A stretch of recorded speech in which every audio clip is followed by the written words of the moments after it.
다 같이 오늘 본문 말씀 우리 사도행전 9장 1절부터 9절이 되겠습니다. 우리 함께 먼저 같이 읽겠습니다. 사울이 주의 제자들에게 대하여 여전히 위협과 살기가 등등하여 대제사장에게 가서 다메섹 여러 회당에 가져갈 공문을 청하니, 이는 만일 그 도를 따르는 사람을 만나면 남녀를 막론하고 결박하여 예루살렘으로 잡아오려 함이라. 사울이 길을 가다가 다메섹에 가까이 이르더니 호련히 하늘로부터 빛이 그를 둘러 비추는지라. 땅에 엎드러져 들음에 소리가 있어 이르시되, 사울아 사울아 내가 어찌하여 나를 핍박하느냐 하시거늘, 대답하되 주여 누구시니이까? 이르시되 나는 내가 박해하는 예수라. 너는 일어나 시내로 들어가라. 내가 행할 것을 내게 이를 자가 있느니라 하시니, 같이 가던 사람들은 소리만 듣고 아무도 보지 못하여 말을 못하고 서 있더라. 사울이 땅에서 일어나 눈을 떴으나 아무것도 보지 못하고 사람의 손에 끌려 다메섹으로 들어가서 사흘 동안 보지 못하고 먹지도 마시지도 아니하니라. 아멘. 오늘 이 본문 말씀으로 사울의 회심 일로 이렇게 제목을 잡아서 오늘 말씀을 증거하기 원합니다. 우리가 이미 사도행전 처음부터 시작해서 이제 9장에 접어들었고요. 그 복음은 예루살렘 성 안에서 이제 좀 있다가 이제 점점 더 그 지경을 넓혀서 그 지역의 온 유대 지방과 지난주에 우리가 사마리아 땅까지 복음이 빌립 집사를 통해서 이제 전파되었고, 이제 곧 땅끝까지 이르게 되는 복음을 우리가 보게 될 것인데, 그 본격적인 세계 선교를 펼치기 전에 하나님께서 그 세계 선교의 주된 도구로 사용하실 사울이라는 인물이 어떻게 주님 앞으로 돌아왔는지 오늘 우리가 본문을 통해서 알게 됩니다. 그래서 9장에서는 이제 사울 이야기가 나오고, 10장에서는 이제 이방인 중에 첫 이제 열매가 되는 고넬료와 그의 집이 이렇게 나오게 됩니다. 그래서 이 사도행전을 쓴 누가는 처음에 그 예수님께서 명령하신 대로 예루살렘과 온 유대와 사마리아와 땅끝까지 이르러서 복음이 전파되는 그 틀을 가지고 이렇게 글을 쓰고 있습니다.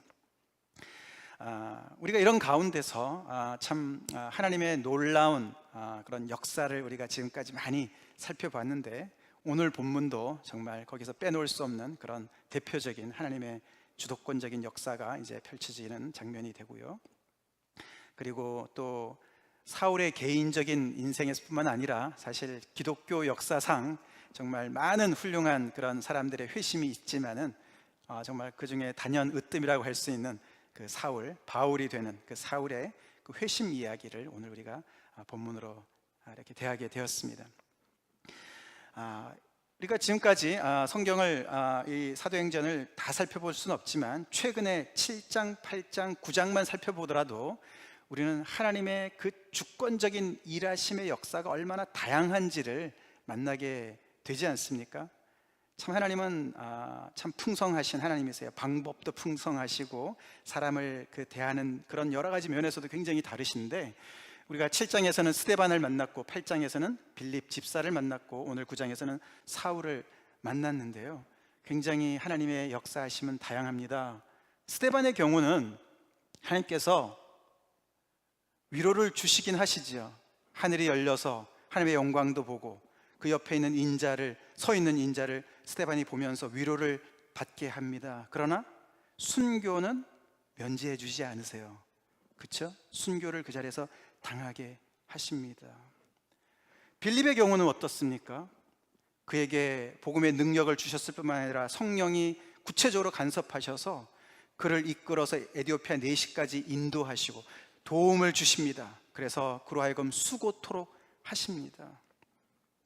성령님께서 그냥 직접 빌립 그 에티오피아 내시한테도 전도를 하실 수도 있지 않았을까요? 근데 굳이 빌립을 데려가지고 그 가사까지 100km나 되는 데를 가서 직접 몸소 전하라고 이렇게 성령께서 역사를 하십니다. 그래서 성령의 역사는 굉장히 다양하죠. 사울의 경우는 어떻습니까? 오늘 사울의 경우는 굉장히 독특한 사건인데요, 하나님이 손발을 걷어붙이시고 전적으로 개입하셨습니다. 사람을 쓰지 않으셨어요. 직접 나타나셔서 쇼부를 보셨어요. 위에 스데반은 순교를 당하도록 하나님께서 서 계시면서 보고만 계셨고, 빌립의 경우는 옆에서 코치를 하시면서 그를 인도해 주셔서 하나님의 뜻을 그가 행하도록 도와주셨고, 사울의 경우에는 전적으로 개입하셔서 그의 길을 막아서서 그를 돌이키시는 그런 하나님의 역사를 우리가 보게 됩니다. 이런 걸 보면은 참 이 사도행전, 다른 성경도 마찬가지지만 사도행전의 기록은 참 인간의 생각으로 써낸 것이 아니구나를 우리가 알 수 있지 않습니까? 얼마나 방법이 다양합니까? 그리고 얼마나 하나님의 역사는 우리의 상식과 생각을 뛰어넘습니까? 우리가 하나님을 박스에다가 집어넣을 수가 있겠습니까? 정말 우리의 생각을 뛰어넘고 역사하신 하나님을 우리가 보게 됩니다. 그래서 우리는 사도행전 1장 제일 서두에 이 글을 우리가 다시 생각해 봐야 됩니다. 이 사도행전을 누가는 데오빌로라는 구체적인 사람에게 썼습니다. 데오빌로 각하에게, 누가복음도 그랬지만 그 후속편으로 사도행전을 썼을 때 누가가 이것을 기록했습니다. 그렇죠? 기록했지만 그 누가는 일어나는 일들을 보면서 증거로서 기록한 사람이지 누가가 소설을 쓴 것이 아니에요. 하나님의 역사가 일어나는 사건들을 통해서 직접 그 자리에 있었기도 하고, 어떤 경우는 들어서 그 사람의 목격자의 증언을 토대로 해서 하기도 하였지만, 그 모든 지금 일어나고 있는 일의 주체는 누굽니까? 예수님께서 행하시는 거예요. 할렐루야. 예수님이 행하시고 가르치기를 시작하신 그 이야기가 누가복음의 시작인데, 그때부터 시작해가지고 지금도 예수님은 승천하셔서 하나님의 우편에 앉아 계시지만, 승천하셔서 하늘 보좌 위에서도 여전히 똑같은 역사를 펼쳐가고 계시는 거예요. 그 크신 하나님께서 행하시는 일을 기록한 것이 사도행전입니다. 하나님이 살아계시는 것이 믿어지지 않으십니까? 오늘과 같은 이런 초자연적인 역사의 기록을 여러분 그냥 넘어가지 마십시오. 일어난 사건을 기록했다는 사실을 우리는 꼭 기억해야 됩니다. 어떻게 보면은 하나님께서는 일하시는 대상의 수준에 맞춰서 일하는 것 같기도 합니다. 사울이 나중에는 훌륭한 사람이 되었지만 지금은 정말 아무것도 가리지 못하는, 좌우를 분간하지 못하는 정말 그런 존재였습니다. 그래서 하나님께서 전적으로 개입할 수밖에 없었던 상황이었던 것 같습니다. 스데반은 이미 믿음이 성숙해서 예수님의 그 순교의 반열에 설 수 있는 그 정도의 믿음을 갖췄었는지 모르겠습니다. 하나님이 우리 각자에게도 오늘 사울처럼 이렇게 역사는 다 하시진 않지만 우리 각자의 수준에 맞춰서 하나님께서 오늘도 역사하시는 줄로 믿으시기 바랍니다. 하나님은 일하십니다. 그리고 우리 가운데 오늘 어떻게 하나님께서 일하실지, 우리는 하나님 꼭 이렇게 일을 하셔야 될 거야, 하나님께서는 여기 셋 중에 하나의 어떤 방법으로만 일할 것처럼 우리가 생각해서는 안 됩니다. 하나님께서는 우리 각자의 수준에 맞춰서 하나님께서 그때 맞춰서 방법과 정도를 조절하시면서 우리를 향해서 역사하신 줄로 믿으시기 바랍니다. 그래서 오늘 우리 이제 이 사울의 모습을 우리가 잘 살펴보기 원합니다. 회심 전의 사울. 오늘 이 사건은 정말 기적 그 자체이지요. 불과 며칠 후에 이 사람이 예수님을 전하는 사람이 될 줄 아무도 몰랐습니다. 아무도 몰랐어요. 이 사람이 회심 전에 어떤 모습이었냐면요, 오늘 성경에 우리가 쭉 나오는데 이 그동안의 8장, 9장 여기 다 있는 걸 종합해 봤습니다. 우리가 8장 보면은 교회를 잔멸했다 이런 표현이 나와요. 그러면서 각 집에 들어가 가지고 남녀를, 예수 믿는 남녀들을 끌어다가 옥에다 넘기는 그런 사람이었습니다. 그리고 위협과 살기가 등등해서 계속해서 교회를 핍박하는 그런 이야기가 또 기록되어 있고요. 그 다음에 저기 뒤에 26장에 보면은 그가 죽일 때 찬성 투표를 했다, 아마 스데반의 이야기를 하는 것이죠. 오늘 이 9장은 누가가 사울의 회심 이야기를 대신 기록한 거라면은 이 사도행전 안에 이 사도 바울의 간증이 2번 더 나옵니다. 22장에 한 번 나오고 26장에 한 번 더 나옵니다. 22장은 바울이 자기가 요번에 예루살렘에 들어가면은 붙잡힐 것 같은 것을 다 알면서도 갑니다. 가서 붙잡히면 죽을 것 같은 그런 위협이 있는데도 갔습니다.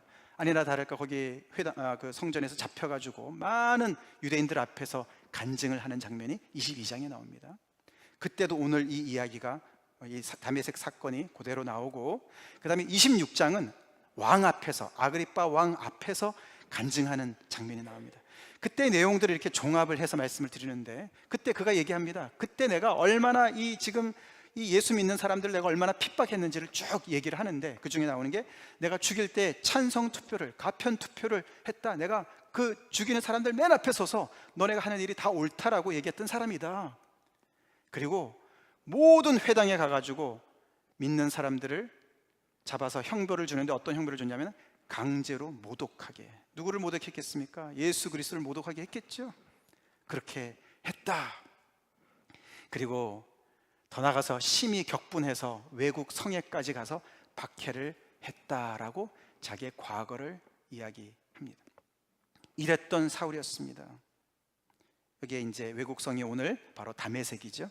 예루살렘에서 한 240km 떨어져 있는 그 도시입니다. 이 사람이 무식해서 이런 게 아니에요. 성경에 보면 이 사람은 어렸을 때 가말리엘 문화에 가서 율법을, 아주 엄격한 율법을 배운 사람이에요. 그래서 랍비의 길을, 정도를 걷고 있었던 사람이에요. 많은 성경 지식이 있었고요. 그리고 나중에 우리가 보지만 굉장히 아주 지적이고 이성적인 사람이었습니다. 근데 이 사람은 그냥 믿음만 좋았던 사람이 아니었고요. 의지도 강했고, 더 나가서 행동하는, 실천하는 이성이었어요.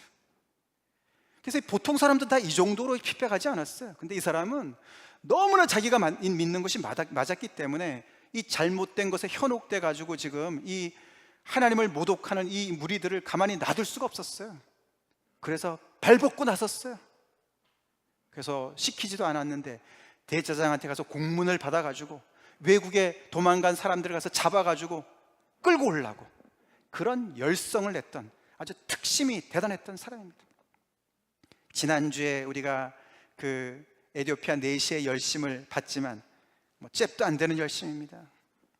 특별히 여기서 교회를 잔멸한다는 이 단어는요, 신약 성경에 딱 한 번 표현, 여기서 딱 한 번 나오고 구약에 딱 한 번 나오는데 시편 80편에 나옵니다. 그때 그게 야생 수퇴지가 먹이를 찾아서 으르렁거리고 다니는 그 동사가 바로 이 동사예요. 그러니까 거의 짐승 수준으로 열불이 나가지고 먹잇감을 찾아 나서는 그런 모습으로 누가는 기록합니다. 이성을 잃었을 정도로, 그 정도로 이 혈안이 되어서 예수 믿는 사람들을 잡아가지고 색출해서 그들을 다 근절시키려고, 그들이 예루살렘을 떠난 것까지 만족하지 못했어요. 그들의 아주 뿌리를 채 뽑아버리려고 그렇게 애를 썼던 사람입니다. 이런 사람이에요. 이런 사람이 순식간에 어떻게 됐습니까? 오늘 순식간에 땅에 엎드러졌어요. 이거는 그냥 60만 엎드러진 게 아니에요. 완전히 납작코가 됐습니다. 그리고 일어났는데 눈은 떴지만은 아무것도 보이지 않습니다. 그리고 그가 많은 사람들을 끌어가지고 옥에 넘기려고 간 사람이 다른 사람의 손에 끌려서 다메섹 도상으로, 성으로 안으로 들어갔습니다.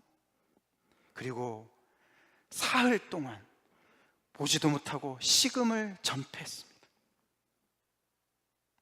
이게 잠시 있었던 현상이 아니었어요. 사흘 동안 보지도 못하고 식음을 전폐할 정도로 굉장한 충격 속에, 혼동 속에 갇혀 있었어요. 순식간에 이런 일이 벌어졌습니다. 그게 바로 오늘 본문 말씀이에요. 살기가 등등하고 의기양양했던 이 사람이 무력한 한 인간으로 전락했습니다.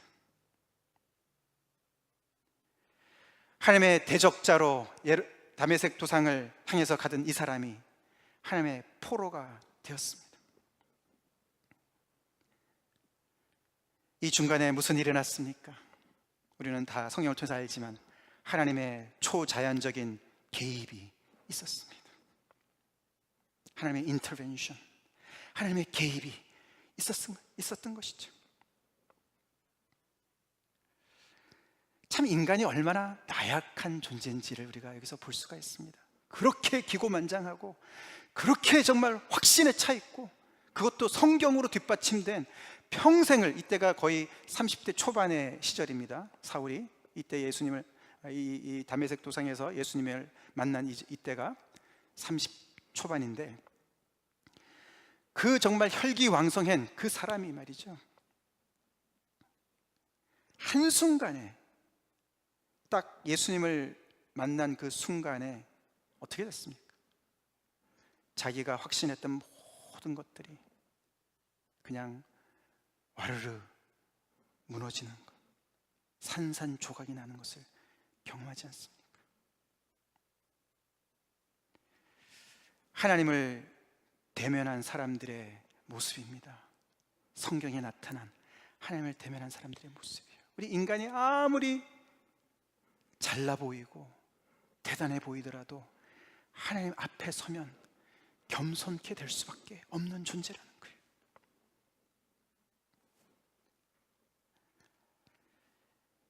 그가 예수 믿는 사람들을 쫓아서 정말 사냥꾼처럼 먹이를 포획하려고 달려가던 그 사람이 더 크신 하나님의 사냥꾼 되신 하나님의 손에 잡혔습니다.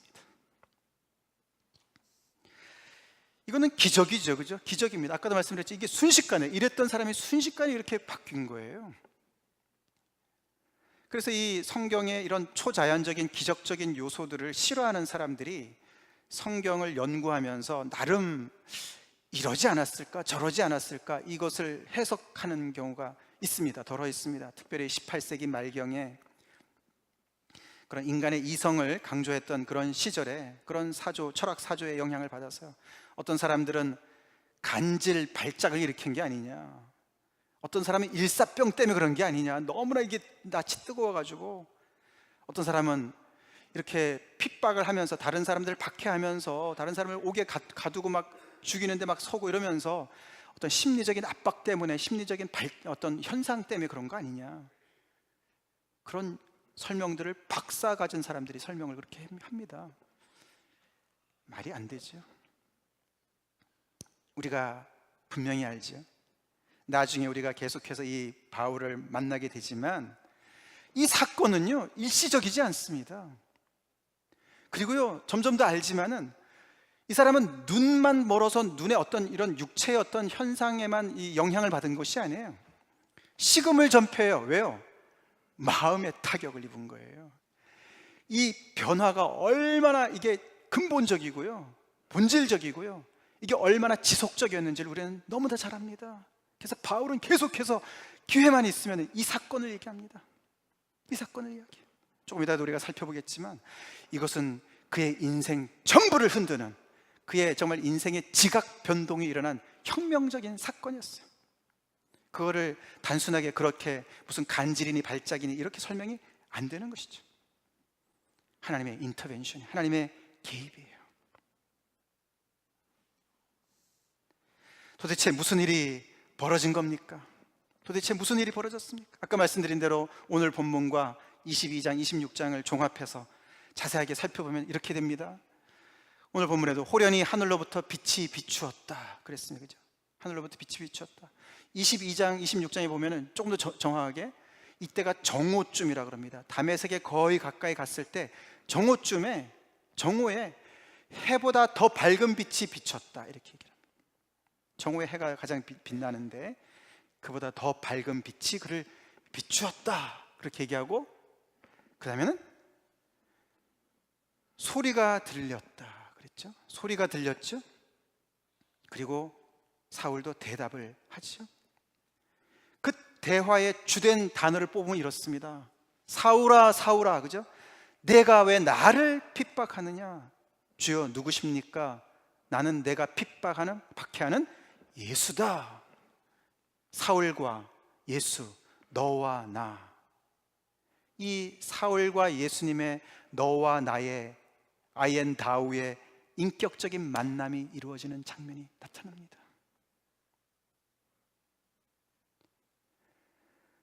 해보다 더 강렬한 빛이 비춰서 그의 눈을 멀게 하고 그가 엎드러진 상황에서 소리가 들렸습니다. 예수님이 말씀하셨습니다. 사실 오늘 이 본문에서는 그가 눈을 떠보니까 예수였다 이런 얘기는 없습니다. 그러나 우리가 그 바로 뒤에 우리가 이 오늘 본문 9장 뒷부분에 보시면은 아나니아, 그 다메섹 성에 들어가서 아나니아라는 사람을 만나게 되는데, 우리가 다음 주에 살펴볼 기회가 있습니다.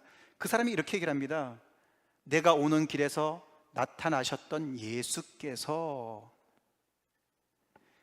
다시 말해서 사울 앞에 예수님이 나타나셨던 것이죠. 그리고 나중에 고린도 전서 9장에 몇십 년 후에 사울이 이렇게 얘기를 합니다. 내가 우리 주 예수를 보지 못하였느냐? 내가 사도가 아니냐? 자신의 사도권을 변호하면서 그런 얘기를 합니다. 예수님을 봤다는 얘기죠. 이때를 얘기하는 거예요. 예수님을 봤다라고 표현합니다. 그 다음에는 15장에, 고린도전서 15장에 보면은 그 예수님이 부활하셨을 때 그 이야기들을 쭉 기록하면서 맨 나중에 만삭되지 못하여 난 자 같은 내게도 보이셨느니라, 이런 표현이 나오지 않습니까? 언제 나타나셨습니까? 부활하신 예수님이 바로 이 순간이에요. 그래서 오늘 본문에 이렇게 강한 빛으로 서로가 대화만 했지만은 결국은 거기에 나타나신 분은 부활하신 예수님이고, 바울이 그를 봤다라고 우리가 결론을 내릴 수가 있죠. 결국 무슨 일이 벌어졌길래 이렇게 살기 등등했던 사울이 이렇게 납작코가 되었느냐? 부활하신 예수님을 만난 거죠. 부활하신 예수님을 만나서 적어도 그는 세 가지로 놀랐습니다. 첫 번째는 그는 바리새인이었기 때문에 부활을 믿었던 사람이에요. 사두개인들하고는 달랐습니다. 부활이 있다고 믿었습니다. 죽은 자의 부활을 믿었습니다. 그러나 그때 바리새인들은 어떻게 믿었냐면은 부활은 단번에 일시적으로 일어날 것으로 믿었어요. 그래서 하나님께서 마지막 때에 모든 성도들의 억울한 죽음을 다 갚으시는 그 날로, 그래서 모든 자가 부활할 것을 알았거든요. 그렇게 믿었거든요. 근데 이 십자가에서 며칠 전에 죽은 이 예수가 앞에 서 있는 거 아닙니까? 그래서 그는 먼저 부활의 실체를 경험하는 거예요. 어떻게 이럴 수가 있을까? 부활이 전부가 일어나야 되는데 어떻게 이 한 사람이 대표로 먼저 부활을 했을까? 거기에 놀랐어요. 또한 그 다음 두 번째 놀란 것은 이 사람이 바로 누구예요? 자기가 그렇게도 모함하고 핍박하고 자기가 절대로 믿지 않았던, 불신했던, 그렇게 무시하고 경시했던 나사렛 예수인 거예요. 사울이 그 전에 예루살렘에 있었으니 스데반의 설교도 들었고요, 많은 제자들의 설교를 들었고요, 많은 이런저런 소문을 듣지 않았겠습니까? 예수는 부활했다 이런 소문 안 들었겠습니까? 예수를 통해서 이런 놀라운 기적이 일어났다 안 들었겠습니까? 근데 그는 나사렛 사람이었고, 그는 선지자였고, 그가 생전에 이런 일을 했고 아무 소용이 없었습니다. 그런 이야기가 하나도 들려오지 않았습니다. 왜냐하면 그는 결국에는 십자가에 못 박혀 죽은 죄인이었거든요. 어떻게 메시아가, 선지자가 십자가에 못 박혀 죽냔 말이에요. 나무에 달린 자는 다 하나님의 저주를 받은 자로서 그는 그 사건 때문에 결국은 거기에 딱 막혀서 어떻게 나사렛 예수가 예수를 감히 선지자라고 얘기하느냐, 감히 메시아라고 얘기하느냐, 하나님을 모독해도 이반자만 아니다, 그러고 열불을 낸 거였거든요. 근데 지금 자기 앞에 부활해서 나타난 그분이 바로 나사렛 예수인 거예요. 얼마나 놀래 자빠졌겠습니까?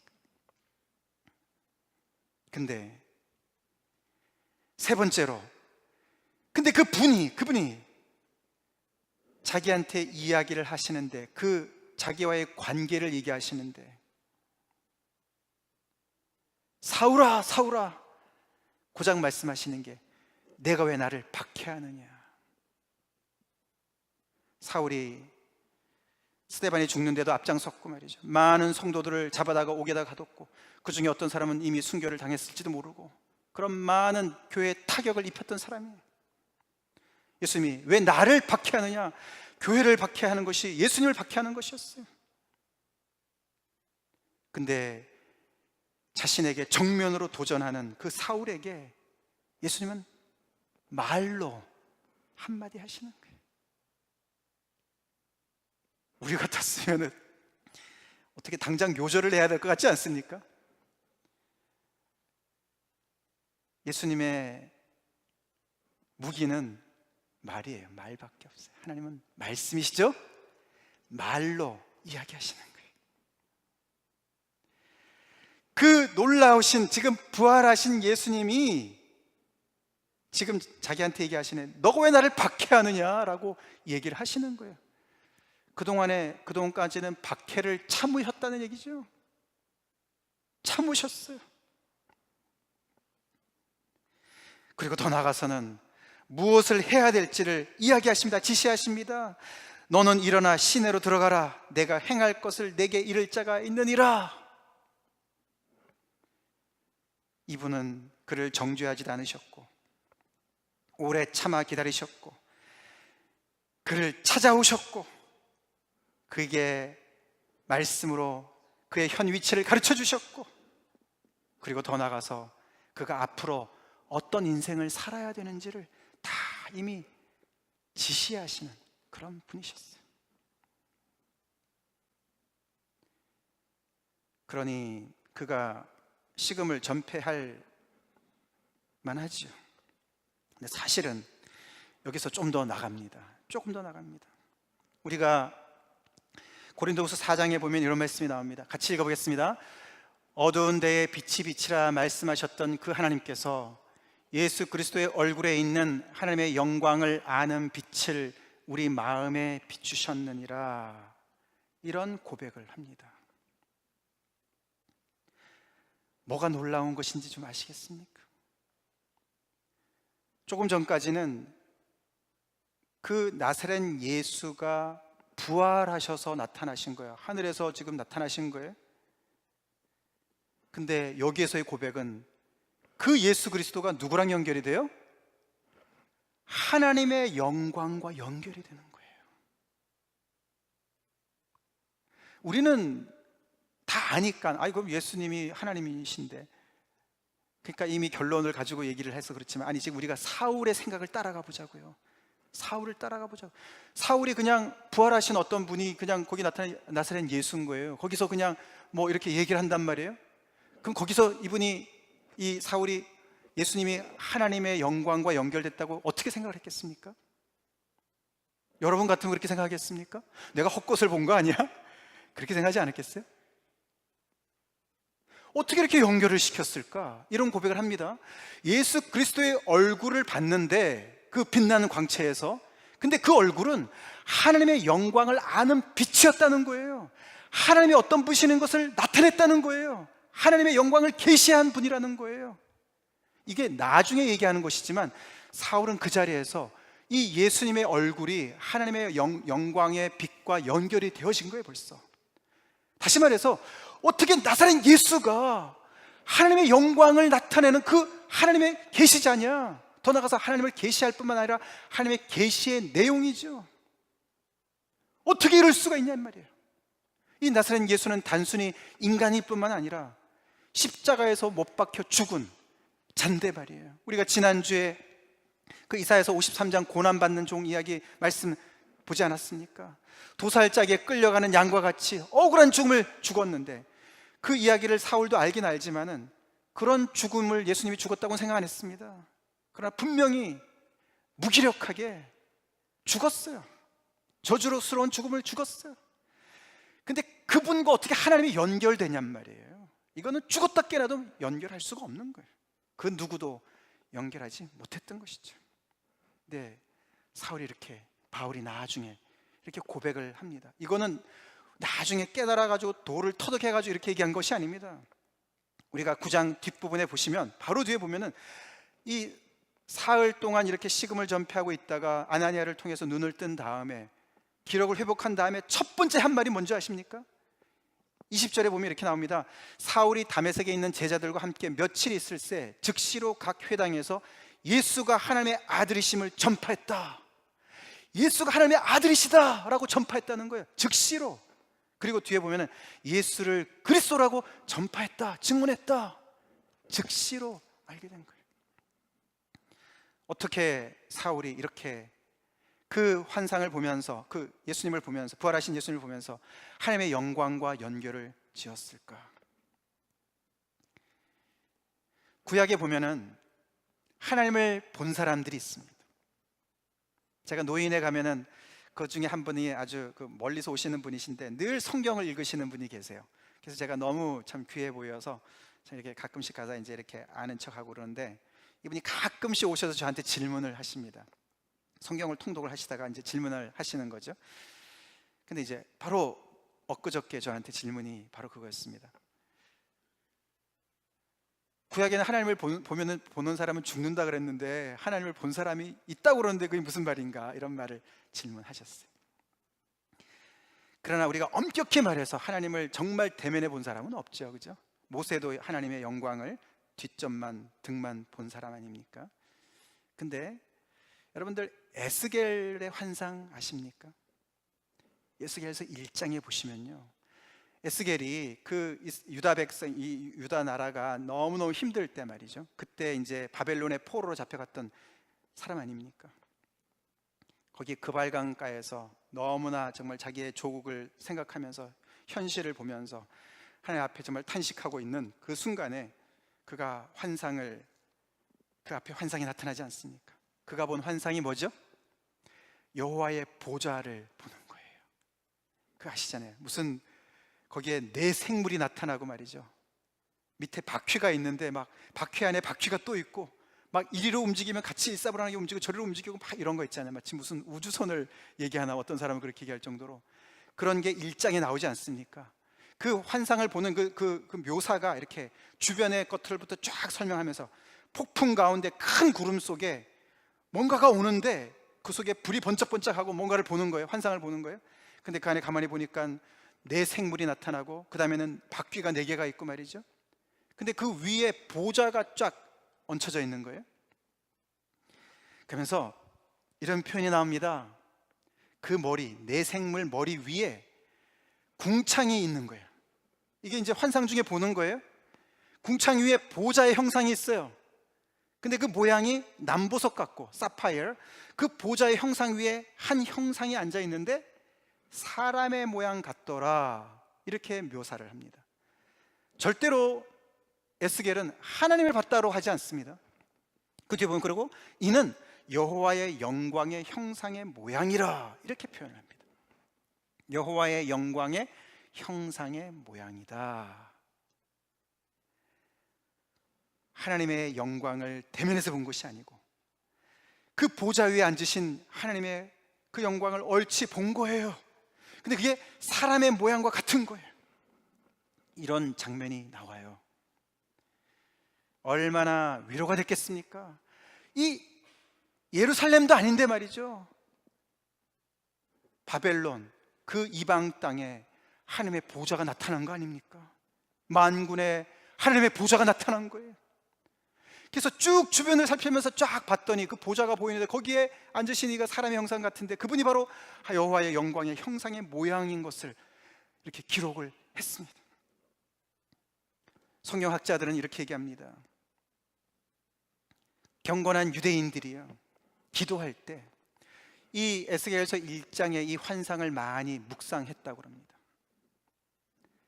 하나님을 보고 싶어서, 하나님의 영광을 보고 싶어서 묵상을 했다 그래요. 여러분들 기도하실 때 그런 거는 안 하실 수 있겠지만, 옛날 우리 그 믿음의 조상들은 그렇게 깊은 기도를 할 때는요, 십자가를 묵상한다든가, 이런 하나님의 말씀을 더 이렇게 반복적으로 계속 묵상한다든가 그렇게 많이들 했습니다. 그래서 분명히 청년인 사울도 그런 그 당시에 많은 사람들이 기도할 때 그 정말 묵상했던 묵상과 연결되어서 이런 것을 잘 알고 있었을 것이죠. 하여튼 간에 결론적으로 이 에스겔만 해도 사람의 모양 정도밖에 보이지 않은 그 형상을 어떻게 해요? 사울이 보게 된 거예요. 결국에는 구약의 이런 말씀을 통해서 이것이 연결이 되어져서 바로 이 예수님, 나타나신 예수님이 바로 하나님의 이 보좌 위에 앉아 계시는 이 사람의 모양과 같은 여호와의 영광의 형상의 모양과 연결이 되어지는 분이시구나. 에스겔도 그냥 사람의 모양 정도밖에 못 봤는데 그분이 바로 나사렛 예수시구나, 이렇게까지 연결이 되어졌다는 거죠.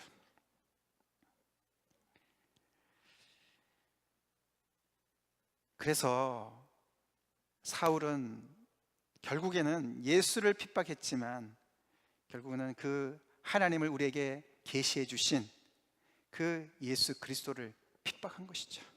성자 하나님을 핍박한 것이죠.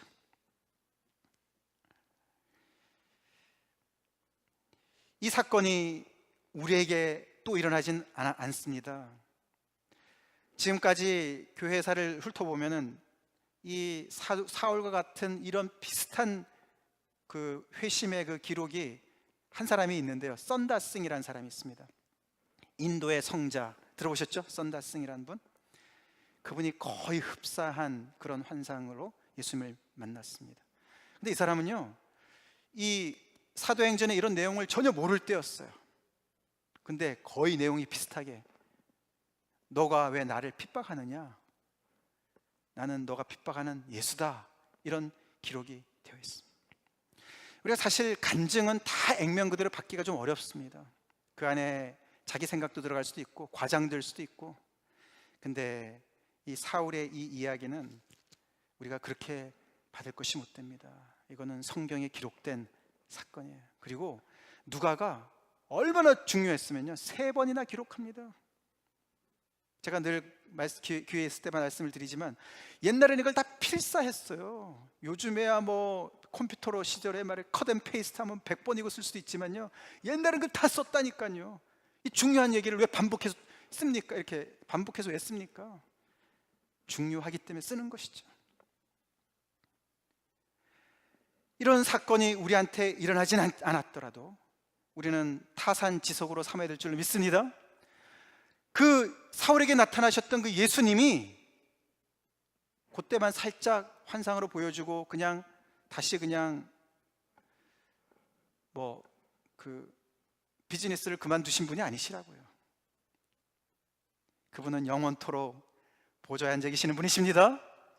영원토록 하나님의 영광의 형상을, 그래서 우리가 히브리서에 보면은 그분은 하나님의 영광의 광채시고 본체의 형상이시다. 여기서 말이죠, 우리가 이 성경을 볼 때 우리가 늘 그런 걸 생각해 봐야 합니다. 이 사울이 말이죠, 조금 전에 예수님의 환상을 봤는데, 그 예수님의 모습을 맞닥뜨렸는데, 지금 예수님은 이제 사라지신 거예요. 그러고는 이제 자기가 완전히 조금 미저러블한 그런 상황에 지금 처해져 있습니다. 그래서 우리가 처해 있는 현실만이 실제적인 현실로 생각을 많이 합니다. 그리고 거기에 부활하셔서 나타나신 그 예수님은 그냥 잠깐 보였다가 사라지신 분이시고 현실은 변화되지 않았다라고 우리는 생각하기가 쉽습니다. 그렇지 않아요. 진짜 리얼리티, 진짜 실체가 뭡니까? 그 실체는 바로 부활하신 예수님께서 보좌 위에서 통치하시는 것입니다. 믿습니까? 그것이 진짜 실체인 거예요. 지금 그래서 이게 하나님이 성경에서의 이 세계관은 말이죠, 이 하늘이라는 것이 우리가 저 스카이, 저 멀리, 무슨 저 우주선 저 옆 멀리, 저 행성 저 뒤에 어떤 그런 공간을 얘기하는 것이 아니라 영적인 공간을 얘기하는 거예요. 하나님이 계시는 공간을 얘기하는 것이에요. 그렇기 때문에 예수님께서 필요하시면 제자리에 나타나시기도 하시고, 하나님의 세계가 실체 중에 실체가 아니겠습니까? 이렇게 나타나신 하나님은, 예수님은 여전히 그 자리에 앉으셔서 오늘도 통치하시는 줄 믿으시기 바랍니다.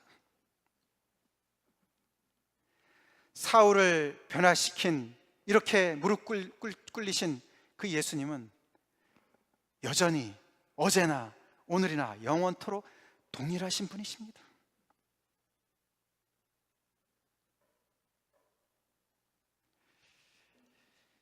그래서 사울의 인생에 엄청난 변화가 일어납니다. 하나님을 만났다고 하면서, 예수님을 믿는다고 하면서 우리의 삶이 전혀 변화되지 않는 것만큼 기적이 없습니다. 사울을 생각해 보세요. 사흘 동안 먹지도 못하고 보지도 못하고 마시지도 못하고 그것으로 끝나지 않았습니다. 모든 게 다 잘못됐습니다. 모든 것이 잘못되었습니다. 왜요? 하나님에 대한 생각이 잘못되었기 때문에 모든 것이 잘못되었었어요. 하나님에 대한 생각, 이 사람 나름대로 얼마나 하나님을 많이 연구하고 알고 섬겼습니까? 나는 바리새인 중에 바리새인이었다, 율법에는 흠이 없었다, 그런 사람에서도 불구하고 하나님이 인간의 모습 나사렛 예수로 오실 줄은 전혀 몰랐죠. 전혀 몰랐죠. 게다가 인간의 몸을 입으신 것뿐만 아니라 가장 낮고 천한 말구유에 나셨고 그분의 이 땅에서의 보좌는 십자가상이었습니다. 그분은 왕으로 인정받으신 곳이, 유대인의 왕이라고 인정받은 곳이 십자가상이었어요. 어떻게 그분이 하나님이시냔 말이에요. 모든 게 다 뒤집어질 수밖에 없죠. 그래서 그게 바로 이 말씀이에요. 너희 건축자들이 예수를 버렸다. 사울도 마찬가지죠. 전문가였는데 예수는 버려야만 하는 존재로 생각했지만 아니죠. 하나님께서는 그를 집 모퉁이의 머릿돌로 삼으셨다. 시편 118편 말씀을 인용하고 베드로가 설교할 때 쓴 거 아닙니까? 지금까지 지어온 건 아무 소용이 없다는 거예요. 우리 예수 그리스도를 모르는 상황 속에서 우리가 인생을 아무리 열심히 빌드업한다 하더라도 아무 소용이 없다는 거예요. 머릿돌 되시는 예수님을 기초석으로, 초석으로 세워서 다시 거기를 기준점으로 삼아서 하나님을 이해하고 나를 알고 나를 이해하고 그렇게 해서 다시 우리 인생이 거듭나지 않는다면 아무 소용이 없다라고 이야기하는 말씀이 바로 이 말씀이에요. 사울의 인생은 부활하신 예수님 앞에서 그라운드 지로가 됐습니다. 와르르 무너져서 완전히 밑바닥이 되었습니다. 하나님을 만난 사람은 이렇게 달라질 수밖에 없죠. 그래서 위에도 보시면은 그 빛이 눈에만 비친 것이 아니라 마음에 비쳤다고 그랬어요. 그 빛이 그의 지정의를, 그의 코어를, 그의 핵심을 비춘 거예요. 그의 삶의, 그의 존재 자체를 비춘 거예요. 그래서 다 깨어진 거예요. 이렇게 예수님을 대면했습니다.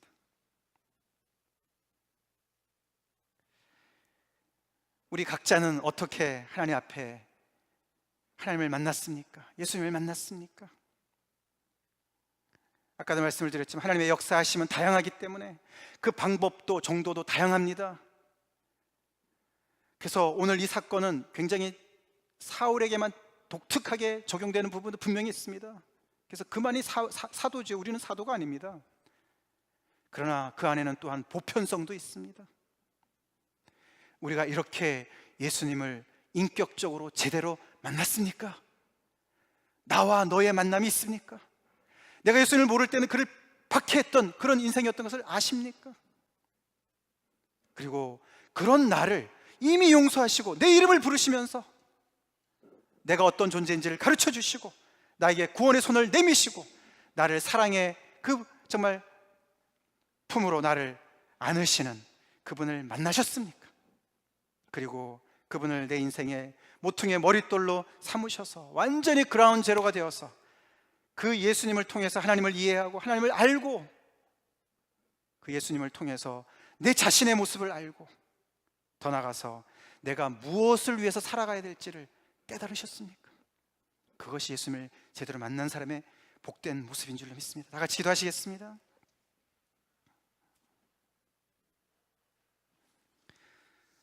사울은 나중에 바울이 되어서 약 30년 후에 이런 고백을 합니다. 빌립보서에서 내가 이미 얻었다 함도 아니요 온전히 이루었다 함도 아니라 오직 내가 그리스도 예수께 잡힌 바 된 그것을 잡으려고 달려가노라. 그 순간이 오늘 바로 이 본문 순간이죠. 예수 그리스도 예수께 잡힌 바 된 그 순간이 바로 이 순간이었습니다. 전적인 하나님의 개입. 사울이 거의 멧돼지 수준의 그런 열심으로 예수님을 대적할 그때에 들을 귀가 없어서 그런지 그에게 전적으로 개입하셨습니다. 하나님의 전적인 개입을 기대하십니까?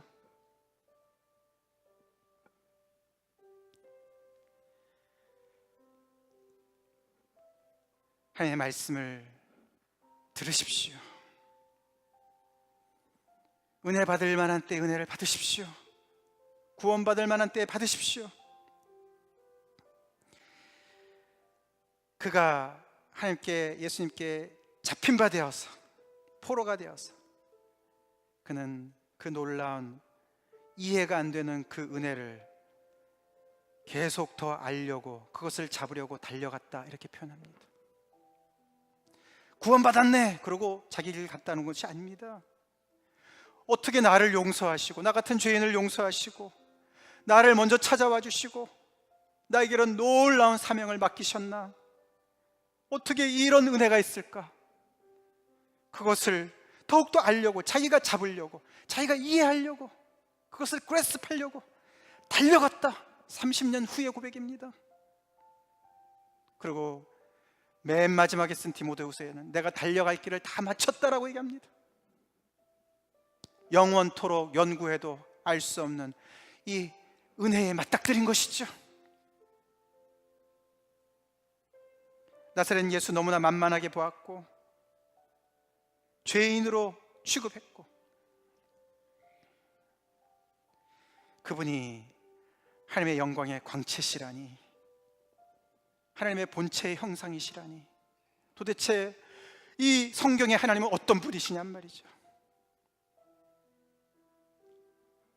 우리의 그 죄를 그대로 다 짊어지시고 죄가 되신 하나님이십니다.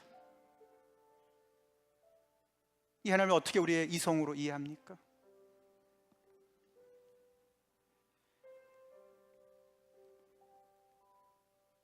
이렇게 한 인생이 뒤바뀌어서 그는 그 길을 달려가게 됩니다. 유턴을 해서 하나님을 향해서 달려갑니다. 이런 사울의 인생의 이야기를 통해서 우리가 하나님의 존재를 의심한다면 다시 생각해야 될 것이고, 예수 믿는 것이 무엇인가를 고민한다면 이 사울의 회심을 통해서 우리의 구원을 짚어봐야 되는 것입니다. 다 같이 하나님 앞에 기도하시겠습니다.